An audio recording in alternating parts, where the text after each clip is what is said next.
우리가 교회를 다니면서 이게 자주 듣는 이야기 중에 하나는 하나님 말씀을 잘 들어야 된다입니다.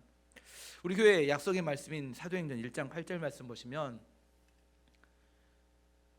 없어요? 사도행전 1장 8절 말씀 보시면 이 율법책을 내 입에서 떠나지 말게 하며 주야로 그것을 묵상하여 그 안에 기록된 대로 다 지켜 행하라. 그리하면 내 길이 평탄하게 될 것이며 내가 형통하리라. 이 말씀에서도 내용이 뭐예요? 하나님의 말씀을 주야로 묵상하고 그 가운데 기록된 대로 다 지켜 행하라. 그러면 내 길이 평탄해지고 내가 형통해질 것이다. 이렇게 이야기합니다.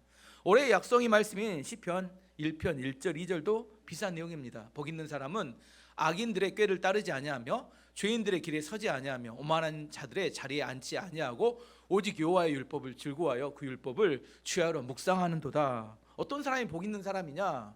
하나님의 말씀을 즐거워하고 주야로 묵상하는 자, 그게 복 있는 사람이다. 이렇게 이야기합니다. 교회에 오면 자주 듣는 소리가 뭐라고요?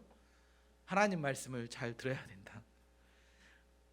어린아이가 자라서 초등학교 입학하면 부모님들이 초등학교 가는 아이들에게 꼭 하는 이야기가 있습니다. 학교 가면 어떻게 하라? 선생님 말을 잘 들어야 된다. 병이 걸려서 병원에 가면 누구 말을 잘 들어야 돼요? 의사 선생님 말 잘 들어야 병이 빨리 낫습니다.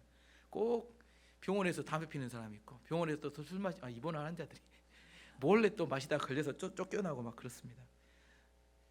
신앙생활은 마찬가지입니다. 신앙생활 하면서 하나님의 큰 축복을 받는 비결은 하나님 말씀을 잘 들어야 합니다.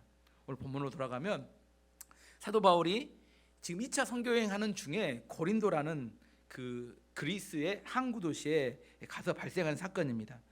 고린도는 아가야 지역의 아주 큰 대도시였고 항구 도시였어요.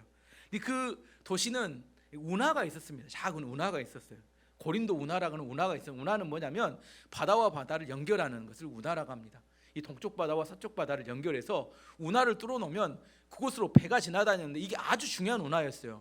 로마부터 이탈리아 로마부터 아시아에 다니는 배들이 그 운하를 통과해서 지나다녀야 하는 아주 중요한 항구였습니다.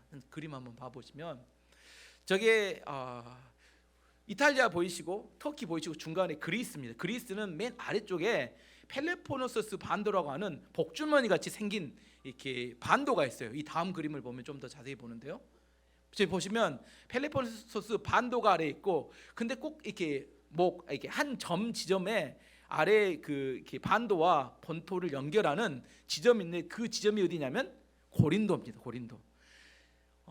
저 에베소에서 이탈리아로 가기 위해서 아래로 삥 화살표로 표시된 대로 돌아간 것보다 어떻게 가는 게 편할까요? 중간에 있는 고린도를 통과하면 매우 편합니다.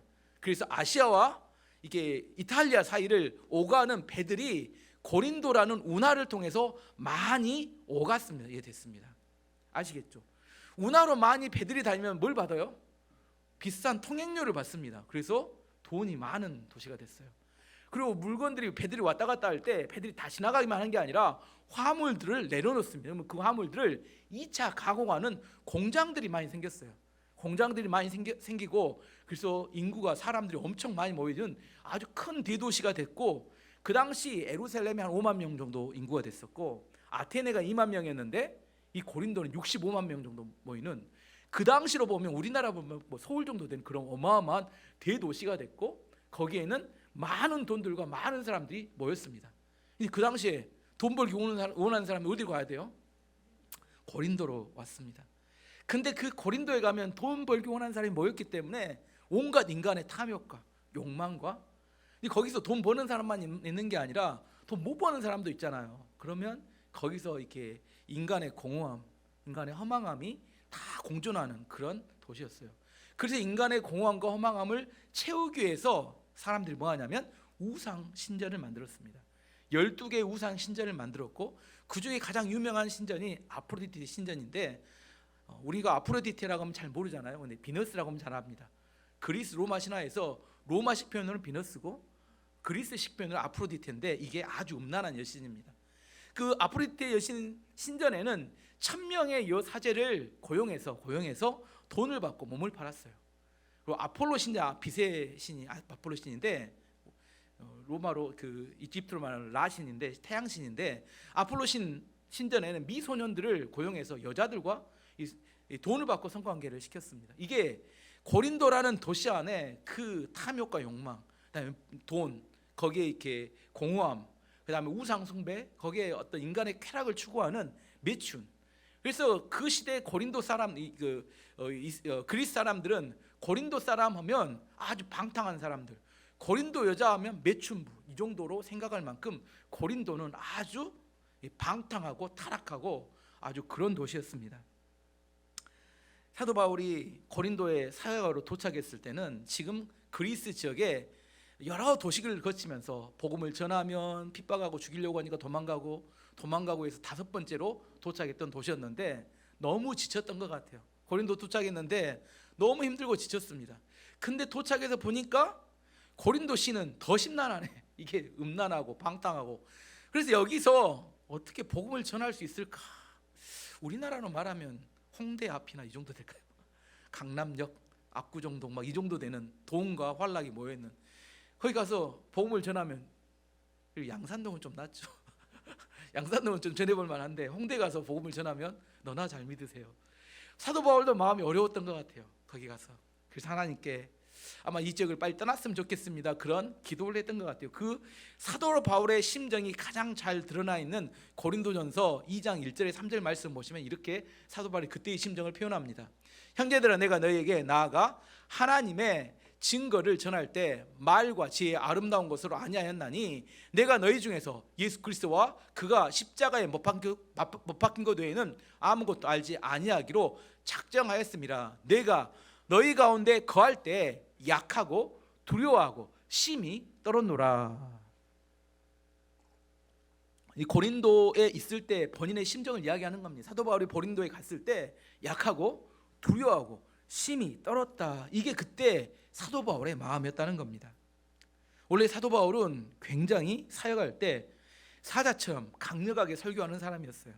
하지만 고린도에 도착했을 때는 너무 힘겹고 지치고 힘들었던 것 같아요. 이렇게 힘들고 지친 바울을 격려하기 위해서 하나님께서 직접 바울을 찾아오셨습니다. 그리고 약속과 유료의 말씀을 주셨는데 그게 9절 10절 말씀입니다.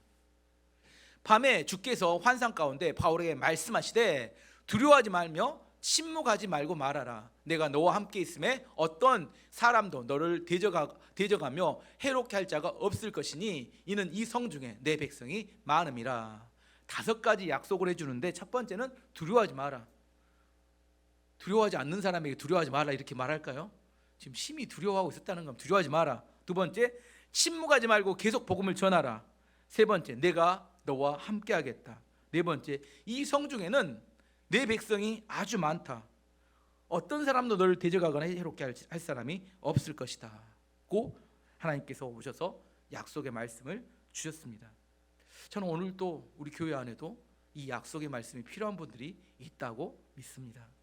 2024년 한 해에 오늘 이 설교를 하는 이유는 이 약속의 말씀을 꼭 붙잡고 여러분 2024년 한 해를 잘 이겨내시기 바랍니다. 이 말씀을 정리해보면 이런 겁니다. 하나님께서 고린도에 지금 특별히 할 일이 있으시는데 지금 내가 보고 있는 거, 내가 지금 들리고 있는 소리, 내가 지금 느끼고 있는 느낌, 이것에 반응하지 말고 예수님의 복음을 계속해서 전해라 이렇게 말씀하시는 겁니다. 내가 너와 함께 할 것이고 너를 보호할 것이고 너를 통해서 이 고린도에서 많은 그리스도인들을 구원할 것이다. 이게 약속이었습니다. 사도 바울 입장에 근데 이게 난감한 이야기예요. 어떤 난감한 이야기냐면 내 마음은 너무 지쳐서 이제 다 때려치고 빨리 떠나야겠다. 이게 사도 바울의 마음. 근데 하나님의 마음은 뭐예요? 떠나지 말고 그 자리에 계속 머물러서 사역해라. 이게 하나님의 마음. 사도 바울의 마음과 하나님의 마음이 지금 바울의 마음 속에서 지금 충돌하고 있습니다. 여러분이라면 어떻게 하시겠습니까? 여러분이 사도 바울이었다면, 고린도에 있는 여러분이 사도 바울이었다면 지치고 힘들고 두렵고 심히 떨렸던 마음과 하나님이 주셨던 약속의 말씀 가운데 여러분 어떻게 하시겠어요? 자신의 느낌대로 하시겠습니까? 하나님 말씀대로 하시겠습니까?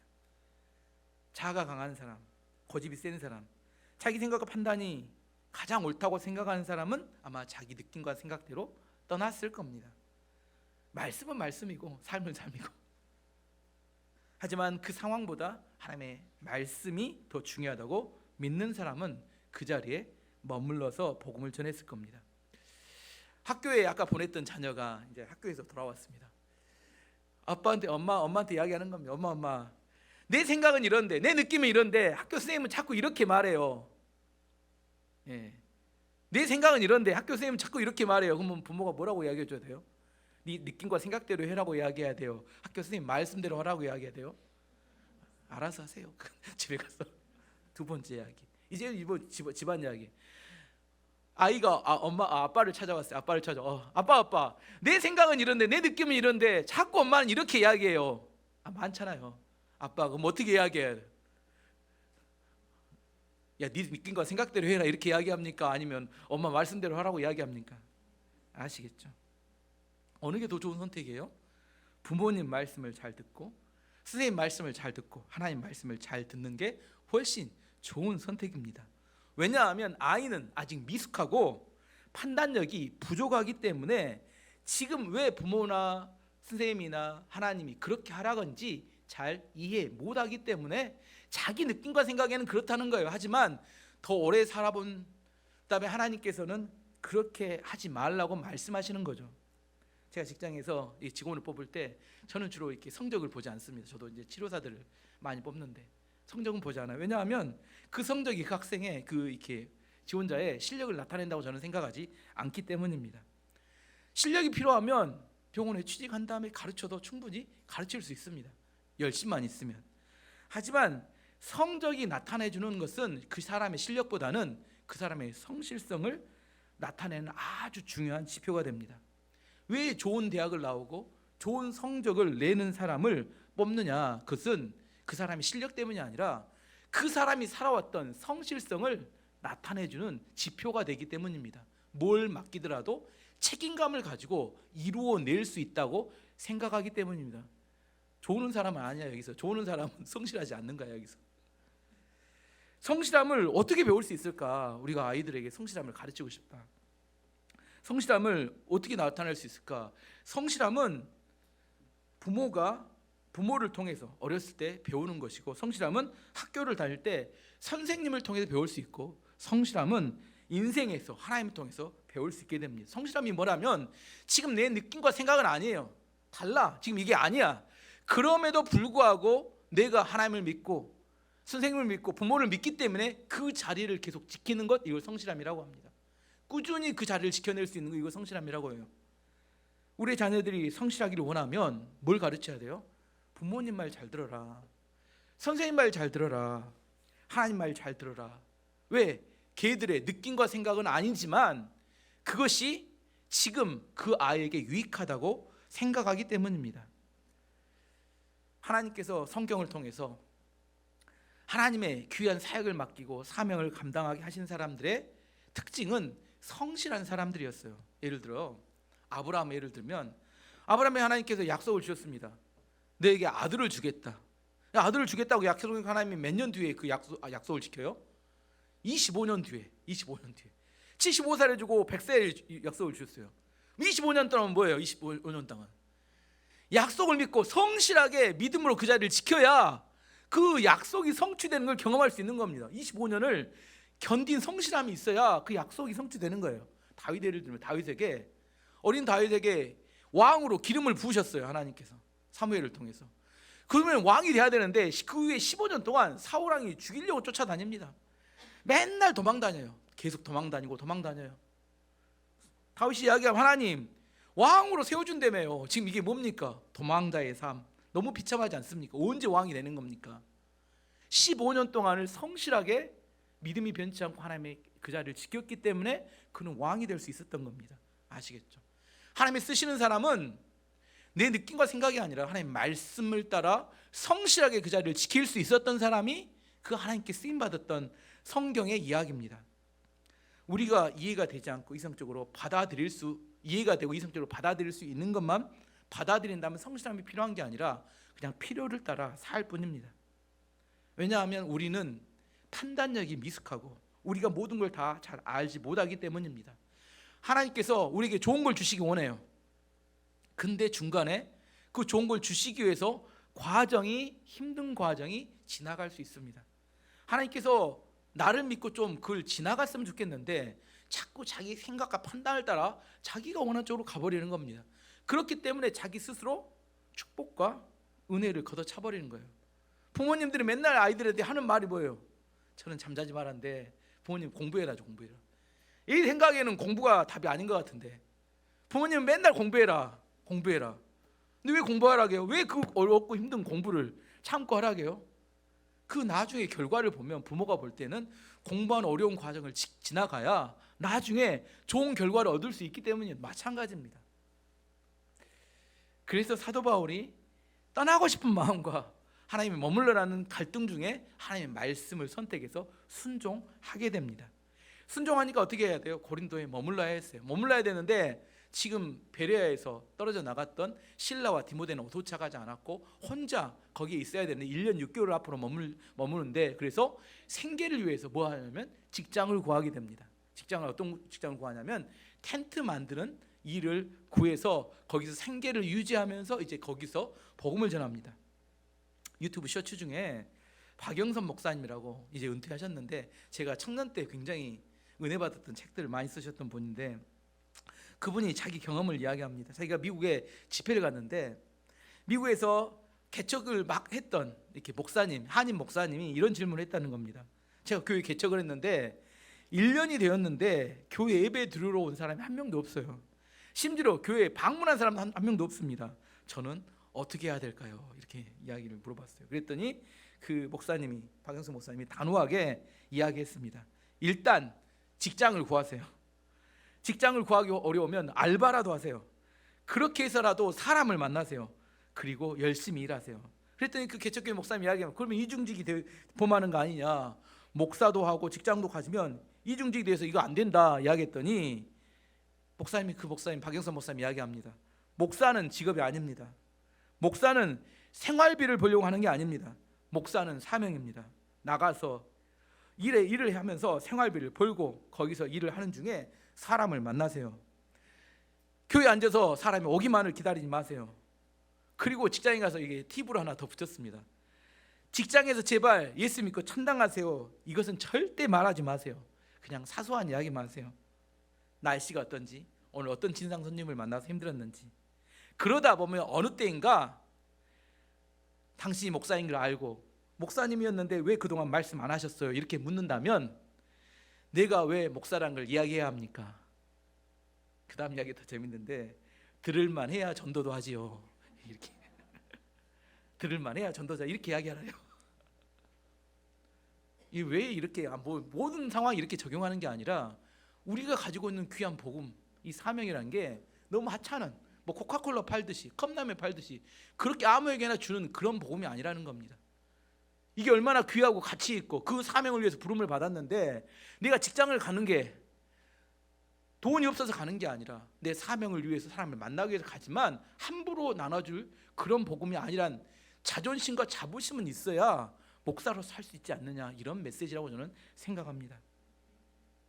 사도 바울은 복음을 위해서 자기 모든 걸 희생하고 헌신하고 생명을 바치는 사람이었어요. 하지만 고린도에 갔더니 복음을 더 전하려면 어떻게 해야 돼요? 아무도 돈을 안 대주니까 직업을 얻어야 됐어요. 돈을 벌려고 직업을 얻은 게 아니라 복음을 전하기 위해서 직장을 선택했습니다. 그래서 사도 바울은 고린도에서 평일날은 열심히 일을 하고 안식일에는 가서 회당에 가서 복음을 전했습니다. 이렇게 복음을 전했는데 또 회당에서 또 예수님을 전하니까 회당에 있던 유대인들이 또 예수님 전하는 걸 싫어해요. 그래서 핍박하기 시작했습니다. 6절 말씀 보시면 그들이 대적하여 비방하거늘 바울이 옷을 털면서 이르되 너희 피가 너희 머리로 돌아갈 것이요 나는 깨끗하니라. 이후에는 이방인으로 가리라 하고 욕하고 이렇게 대적하고 나중에 회당에서 추방시켜 버렸어요. 사도 바울이 그러자 예수님이 가르쳐 준 대로 옷을 털면서 나는 이제 너희가 아니라 이방인으로 가서 복음을 전하겠다. 이게 복음을 전하는 사람의 자존심입니다. 우리 죄 지었습니까? 우리가 사정해야 합니까? 사정할 이유 없습니다. 우리가 좋은 귀한 복음을 전하는데 왜 사정을 해야 합니까? 예수님이 가르쳐준 방법대로 옷 털고 나는 이방인으로 가서 이 귀한 복음을 전하겠다 하고 갔습니다. 근데 멀리 가지는 않았어요. 바로 옆집으로 갔습니다. 회당이 있으면 회당 옆집이 디도 유스도라는 사람이 집이었는데, 회당 옆에 있는 디도 유스도라는 집 바로 옆집으로 가서 거기에 고린도 교회를 개척해 버렸어요.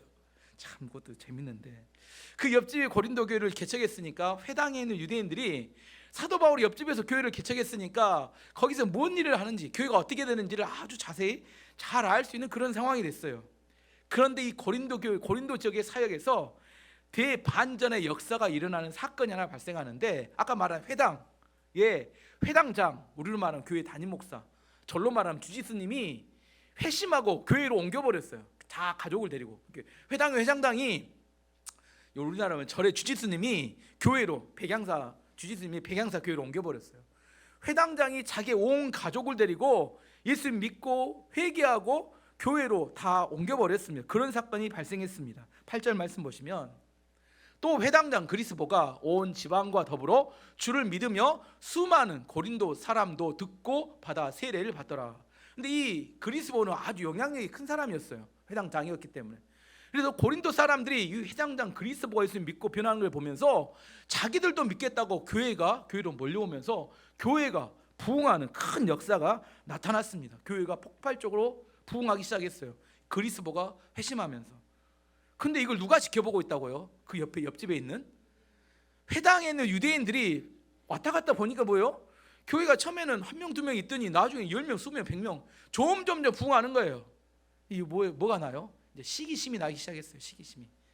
저 바울을 어떻게 해버려야겠다, 죽여버려야겠다, 일반적으로 또 죽여버려야겠다, 이런 마음이 들었던 것 같아요. 꼭 예수님이 십자가 지실 때와 상황이 아주 흡사하고 비슷합니다. 근데 회당의 유대인들에게 사도 바울을 죽이려 아주 결정적인 찬스가 왔습니다. 아가야란 지역의 수도였는데, 고린도는 아가야 지역의 총독이 새로 부임하게 됐습니다. 그 부임한 총독의 이름은 갈리오였어요. 갈리오.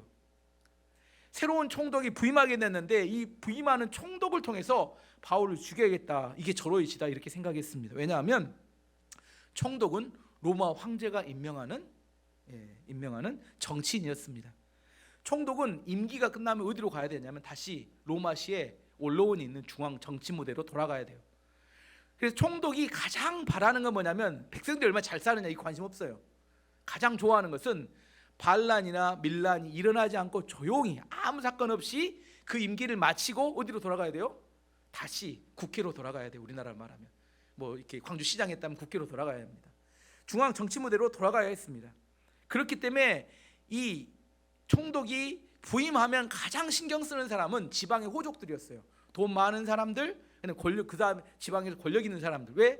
밀란과 반란이 일어나지 않도록 그들이 막아달라고 잘 부탁을 해야 되기 때문에. 그래서 회당의 유대인들은 뭘 알았어요?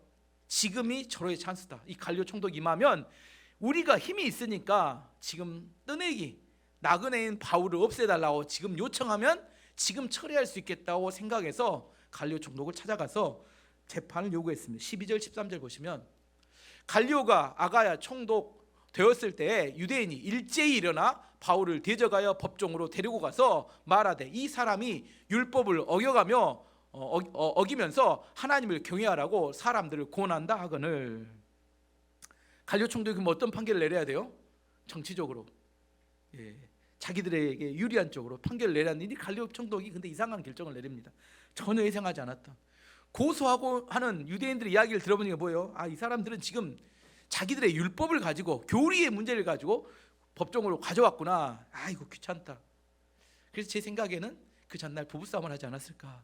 머리도 심란한데 지금 세상에 제일 어려운 문제가 교리 문제입니다. 교리 문제 갖고 갖고 온 사람, 이거 귀찮다, 니네 이거 갖고 가라 하고 온 유대인들 모두를 법정에 다 쫓아내버렸어요. 그냥 내보낸 게 아니라 다 쫓아내버렸습니다. 14절에서 16절 말씀 보시면, 바울이 입을 열고자 할 때 갈리오가 유대인들에게 이르되, 너희 유대인들아, 만일 이것이 무슨 부정한 일이나 불량한 행동이었으면 내가 너희 말을 들어주는 것이 옳거니와, 만일 문제가 언어와 명칭과 너희 법에 율법에 관한 것이면 너희가 스스로 처리하라. 나는 이러한 일에 재판장이 되기를 원하지 아니하노라 하고 그들을 법정에서 쫓아내니.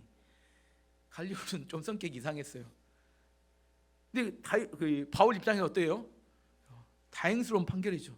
하지만 이 판결을 받은 유대인들은 엄청나게 화가 났어요. 그래서 갈리오 신임 총독에 대해서 엄청 분노가 끌어올랐습니다. 그런데 여기서 궁금한 게 갈리오 총독은 진짜 부부싸움을 해가지고 이렇게 이런 판결을 내렸을까요? 왜 그랬을까요? 아무도 모릅니다. 하나님이 그의 마음을 그렇게 바꿨다고밖에 뭐 다른 이유가 없어요. 원래로 보면 절대로 빌라도 총독도 마찬가지죠. 빌라도 총독이 왜 예수님이 십자가에 못 박았어요? 대제사장이 사람들 와가지고 앞에서 십자가에 못 박으라고 밀란을 일으키려고 하니까 그 밀란을 막기 위해서 자기 생각에는 예수님이 절대 죄가 없지만 십자가형 사형을 언도했습니다. 그냥 그 사람 민중 여론에 밀려서 판결을 내렸어요. 마찬가지입니다. 갈리오도 여론이 안 좋아지면 좋지 않기 때문에 이런 판결은 거의 내리기가 쉽지 않은데 이상하게 이 사람은 이런 판결을 내렸어요. 해석은 하나님이 그의 마음을 그렇게 인도했다고 생각할 수밖에 없습니다.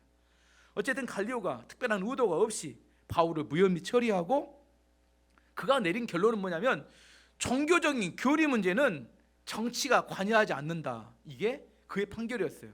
근데 이 판결이 아주 유명한 법이 되어버렸어요. 이걸 갈리오법이라고 합니다. 법을 공부한 사람들은 아주 유명한 법이라고 합니다. 갈리오법은 그 이후 로마 제국의 판례법으로 아주 중요한 기준이 돼버려요. 뭐예요? 종교의 문제요, 교리의 문제로 법정으로 가져오면 이건 정치와 상관없으니까 니네 아래 처리해야 하고 종교 문제하고 이렇게 정치 문제를 분리시 종교 분리의 원칙이 되는 아주 중요한 판결이 돼버렸어요. 갈리오가 알고 한 게 아니라 얼떨결에 이 사람도 그래서 갈리오라는 사람의 여러분 잘 모르지만 법을 공부하는 갈리오법은 아주 유명한 법입니다. 그리고 갈리오라는 사람이 자기 이름을 알리는 방법도 좀 다양하구나. 아무튼 이 사람은 얼떨결에 또 유명한 법을 하나 만들어 버렸습니다. 갈리오법 때문에 지금도 미국이나 한국은 이 갈리오법이 적용됩니다. 우리나라도 마찬가지입니다. 종교의 교리의 문제는 재판정으로 가져가면 알아서 처리하는 게 기본 미국이나 한국도 기본 원칙입니다. 바울의 상황을 봐보면 바울은 그 고린도 지역이 매우 치안이 안 좋고 매우 방탕하고 음란했기 때문에 떠나기를 원했어요. 하지만 하나님께서 머물라겠죠. 안전이 문제가 되기 때문에 여기를 빨리 떠나기를 원했는데 그 한 번 머금을 통하여 뭐가 됐냐면 앞으로 로마 제국에서 전도하고 선교할 때 보호받을 수 있는 하나의 법이 만들어져 버렸어요. 이번 한 번을 견딤을 통하여 앞으로 사도 바울이 이 3차 전도여행부터 전도할 때 선교할 때 그 다른 모든 사람도 새로운 갈리오법에 의해서 이제 더 이상 유대인들이 시비를 걸지 못하도록 완전히 제동을 걸어서 만들어 버린 겁니다. 이게 하나님이 하시는 일이고 말씀대로 순종하는 사람들의 능력이자 축복입니다. 그때 한 번 피하면 좋을 것 같아요. 우리가 이 일은 한 번 피해버리고 싶잖아요. 근데 피하고 나면 그게 좋냐? 또 다른 데 가면 또 그런 문제 또 생깁니다. 그 문제를 직면했더니 하나님께서 그 문제를 아주 좋은 방법으로 결론을 내주셨습니다. 그 다음 이야기를 해보면 그렇게 해서 법정에 쫓겨난 유대인들이 지금 뭐가 났어요? 화가 엄청 났어요. 화가 났는데 그 화 분표를 누구에게 해버리냐면 자기들의 회당장이었던 소스데네라는 사람이 있는데 그 사람을 데려다가 죽도록 두드러 팼습니다. 왜 팼느냐? 이유는 두 가지 같아요. 첫 번째는 꼭 이렇게 화난 사람은 희생양을 찾습니다. 이게 누구 때문이라는 거예요. 소스데네가 유대인들의 회당장이었는데 당신이 이 일을 처리하려면 똑바로 처리했어야 되지. 당신의 무능력 때문에 이게 우리만 쫓아가는 거 아니냐. 우리로 말하면 요즘 말하면 회당장 당신이 먼저 갈리오 총독을 와서 밥 한 끼 먹으면서 술 한잔 사면서 잘 처리해줘 부탁했어야지 이런 의미입니다. 근데 그 처리하지 않고 우리 갔다 이렇게 수모만 당하고 쫓겨난 게 되겠느냐고 화가 나서 소스데네를 두드러 팼다. 첫 번째. 두 번째는 갈리오 총독에 대한 저항입니다. 우리가 우리 종교법으로 이 한 사람 죽도록 두드러 패는데 이래도 관여하지 않겠느냐. 당신이 말한 대로 정치가 종교와 이렇게 분리돼야 된다. 이거 옳으냐? 사도 바울 죽여야 되는 거 아니냐? 이런 의미로 갈리오 총독에 대한 저항으로 그렇지 않았으면 집에 가서 때렸을 텐데 법정 앞에서 이렇게 소스덴을 죽도록 두드러 팼습니다. 17절 말씀 보시면 모든 사람이 회당장 소스덴을 잡아 법정 앞에서 때리되 갈리오가 이 일을 상관하지 아니하니라. 또 갈리오는 또 소신이 있어요. 자기 한번 결정했으니까 죽도록 맞고 있는데 아무 표정도 안 하고 맞으라고 내비둬 버렸어요. 누가 그렇게 하셨다고요?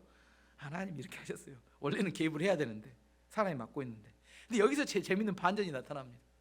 회당장 소스데네가 얼마나 억울했던지. 왜요?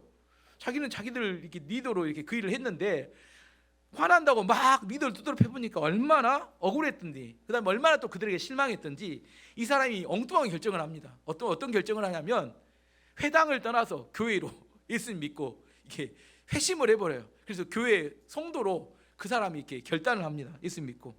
어떻게 해요? 두드러 맞다가 변화된 사람, 이게 소스네입니다.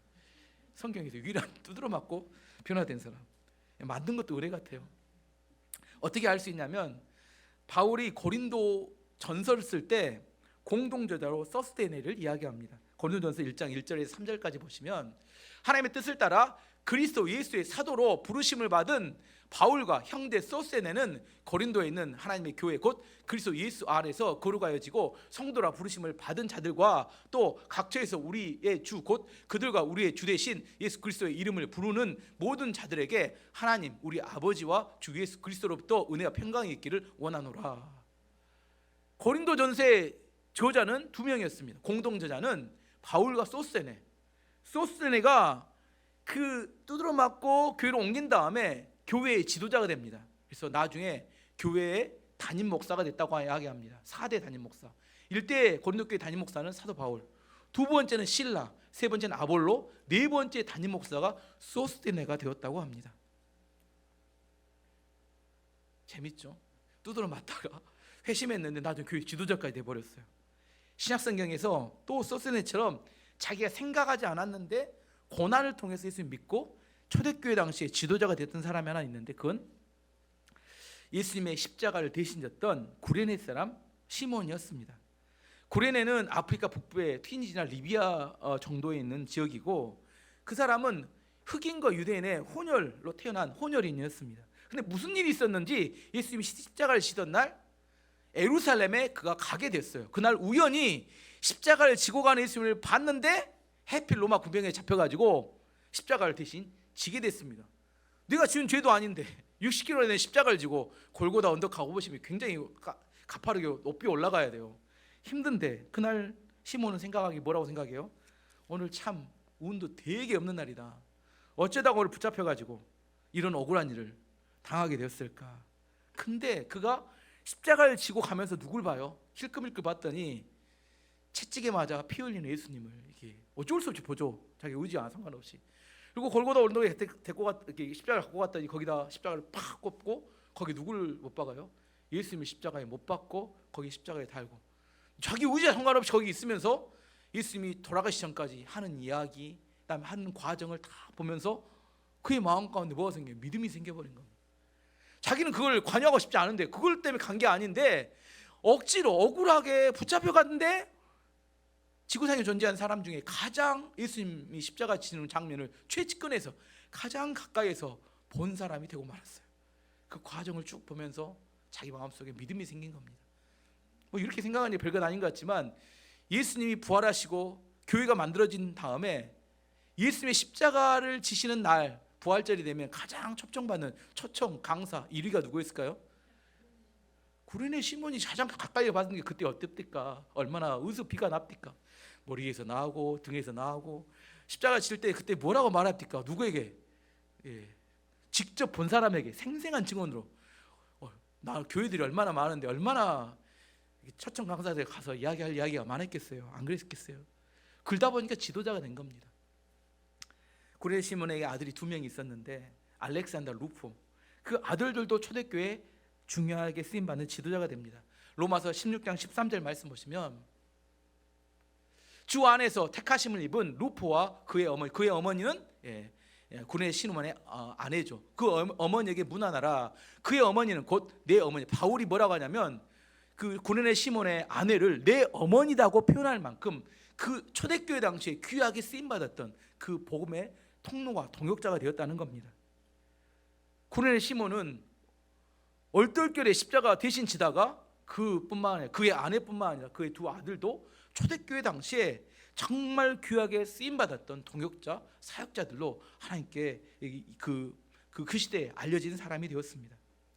회당장 소스데네 그리고 구레네 사람 시몬, 이 사람들은 전혀 자기 의지와 상관없이 고난을 당하다가 예수님을 만나고 구원받아서 하나님의 나라에 귀하게 쓰임받은 사람이 되었습니다. 지금까지 제가 설교한 내용들은 어떤 내용이냐면, 내가 이해하기 어렵고 내가 받아들이기 어려운 일들이 계속 사도 바울도 마찬가지고 소스테네도 마찬가지고 고린의 시몬도 마찬가지고 의도하지 않았어요. 사도 바울은 떠나고 싶었어요. 근데 하나님께 그 머물렀더니 교회가 엄청 큰 대형 교회로 성장하게 되었고, 소스테는 자기는 의지와 상관없이 두드러 맞다가 예수님 믿게 되고 고린도 교회 담임 목사가 되었고, 고린의 시몬은 자기 의지와 상관없이 얼떨결에 십자가 졌다가 기독교 명문 가문을 이루는 축복이 그에게 주어졌다는 겁니다. 우리가 살아가는 삶 가운데 이해하지 못하는 일들이 많이 발생합니다. 그때 어떻게 할 것인가? 하나님의 우리를 사랑하시고 인도하시는 것을 신뢰함으로 그 사건을 받아들여야 합니다. 내 생각과 느낌과 판단, 그리고 하나님의 약속의 말씀, 이게 충돌해요. 어떻게 해야 될까요? 이게 충돌하면 제가 처음에 설교할 제목이 이야기했습니다. 누구 말을 잘 들어야 돼요? 교회 오면 하나님의 말씀을 잘 들어야 합니다. 너무 간단해요. 말을 잘 들어야 그의 인생 가운데 하나님의 축복과 은혜가 임합니다. 2024년 한 해 제가 성령신의 때 이 말씀드렸습니다. 쉬운 한 해가 되지 않을 것 같다. 많은 어려움이 있는 한 해가 될 것 같다. 하지만 어려움이 있다고 열매를 맺지 못하는 건 아니라고 말씀드렸습니다. 비가 오지 않고 메마릅니다. 그럼에도 불구하고 시냇가에 심은 나무는 시절을 쫓아 과실과 열매를 맺는다고 하였습니다. 2024년 한 해에 여러분이 하나님의 말씀을 붙들음을 통하여 승리하고 많은 열매를 맺는 한 해가 되기를 축원합니다. 다 같이 기도하도록 하겠습니다.